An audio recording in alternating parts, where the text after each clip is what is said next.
ఒక అడవిని ఒక సింహం పాలిస్తూ ఉండేది. దానికి నక్క, కాకి అనుచరులుగా ఉండేవి. ఒకరోజు కాకి ఎగురుకుంటూ వచ్చి, మన అడవికి దూరంగా ఉన్న ఎడారిలో ఒంటెను చూశాను. దాన్ని వేటాడగలిగితే మనకు వారం పాటు ఆహారానికి సమస్య రాదు అని చెప్పి సింహాన్ని, నక్కని తీసుకుని బయలుదేరింది. కానీ ఎడారిలోకి అడుగు పెట్టగానే అక్కడి వేడికి సింహం, నక్కల కాళ్ళు కాలి నడవలేకపోయాయి.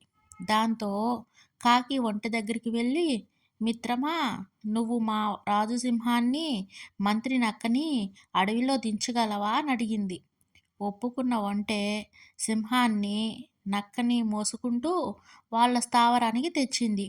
దాని మంచితనం సింహానికి బాగా నచ్చి, మిత్రమా, నువ్వు కూడా మాతో పాటు ఇక్కడే ఉండు అని అన్నది ఒంటెతో. సింహం ఉన్నపళంగా తీసుకున్న ఈ నిర్ణయం నక్కకి, కాకికి అస్సలు నచ్చలేదు. కానీ ఓ ఉపాయం ఆలోచించాయి. మహారాజా, కాళ్ళు కాలడం వల్ల మీరు ఇప్పట్లో వేటాడలేరు. మీరు ఆకలితో ఉండడం మేము చూడలేము.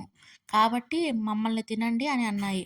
అది విన్న ఒంటె, వాళ్ళని వదిలి రాజా, నన్ను చంపితే మీ ముగ్గురికి వారం పాటు ఆహారం కాగలను అంటూ ముందుకొచ్చింది.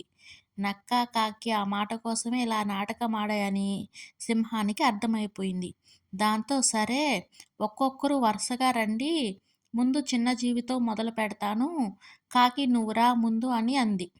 ఆ మాటకి కాకి తుర్రుమంటే, నక్కేమో పరుగు పెట్టింది. ఒంటె, సింహం మాత్రం అప్పటినుంచి మంచి స్నేహితులుగా ఉండిపోయాయి. ఇలాంటి మంచి మంచి స్టోరీస్ కోసం మన ఛానల్ని సబ్స్క్రైబ్ చేసుకొని సపోర్ట్ చేయండి. Thank you.